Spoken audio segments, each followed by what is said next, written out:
Rapper Killer Mike refuses to endorse Joe Biden in re-election bid against Donald Trump. He said, can he get himself to pull his head out of his, A and say, black people, you are black? I really don't know what he meant by that. I want to play the clip, but um, HBO is really funny with copyright and playing and playing their stuff. So we'll talk about it. But we know in 2022, Killer Mike came out and basically said black people would have been better off, would have had more opportunity uh, if they voted for Trump. So he actually did admit that 2 years ago. But where was that prior to? Again, but this is like the second day in a row that I'm actually talking about rappers towing the line or getting close to, or almost basically saying that they're for Trump. So more and more rappers are coming out. They're leaving the Democratic plantation, and it has to be scaring Democrats. So we're gonna talk a little bit about that. But before we get started, go to hit that like button, share this out so we can get this information out there. Subscribe if you're not already a subscriber, and hit that alarm bell so you know when I'm putting out new stuff. Also, check out my link tree in the description. It has a link to my Patreon where I talk about things I can't talk about here. There's also a link to my Instagram and my merch store. Also, check out jjthepsychotherapist.com for news as well. All right, let's talk about this news. Rapper and activist Killer Mike, also known as Michael Render, garnered attention for not endorsing Joe Biden in the upcoming presidential race against Donald Trump during a recent appearance on Real Time with Bill Maher.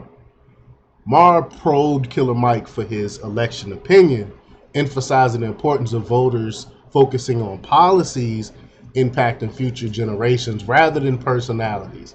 And I agree with that. They're trying to paint the picture: old orange man bad, angry tweets. We don't like this guy. He's a racist. All these other ad hominem attacks that, especially the racist one, isn't true.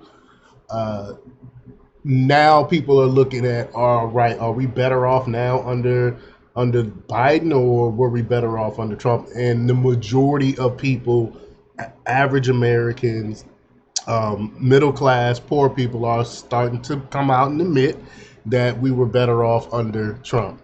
The Killer Mike urged people to choose policies over personalities, emphasizing the long-term impact on future generations. He advised listeners to pay attention to all candidates' proposed policy, even those considered long shots in the race. Then the conversation with Maher revolved around the need to prioritize policies over personalities in the upcoming election.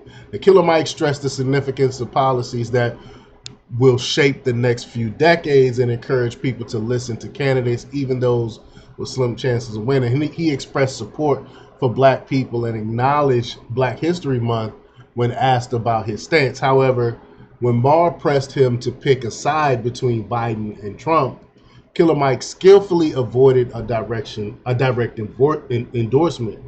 Instead, he shared wisdom from his grandfather about avoiding white folks' business and expressed a preference for Bernie Sanders' policies.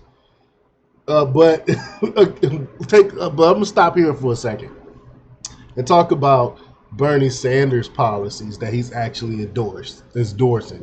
It's basically socialist democratic policies. And all we have to do is look at some of these socialist democrat cities and see, is it harming or helping black people?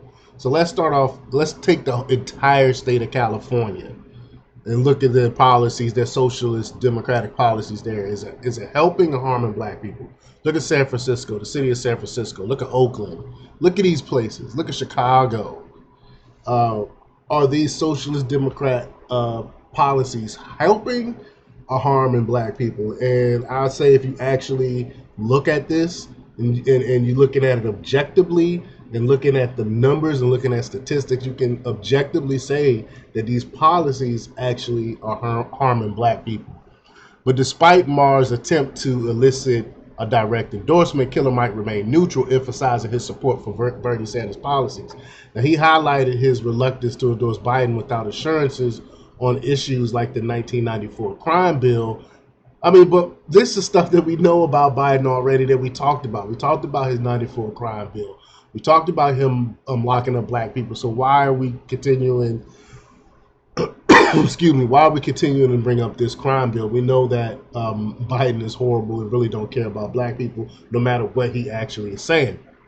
But again, he addressed the crime bill and the need for addressing racial concerns. The Killer Mike challenged Biden to apologize for the crime bill, which he'll never say, and probably he might. Well, I'll take that back. I could see Biden getting desperate enough to actually apologize for that bill and take concrete steps to involve affected communities in addressing prison reform. Prison reform is something that Trump already did. Trump made signed that prison reform bill, one of the biggest of his time, to actually help black people, and that's something that you don't hear the mainstream media talk about at all. But in 2022, Killer Mike believed that black people had a better chance of benefiting from their vote under Trump than under Joe Biden. But I give him kudos for that, even though he hasn't really talked about that much during this interview about how Trump policies did actually benefit black people. But let me know what you think about this. Leave your comments down below. Like, share, subscribe, and check out jjthepsychotherapist.com for the latest in news. Until next time, peace.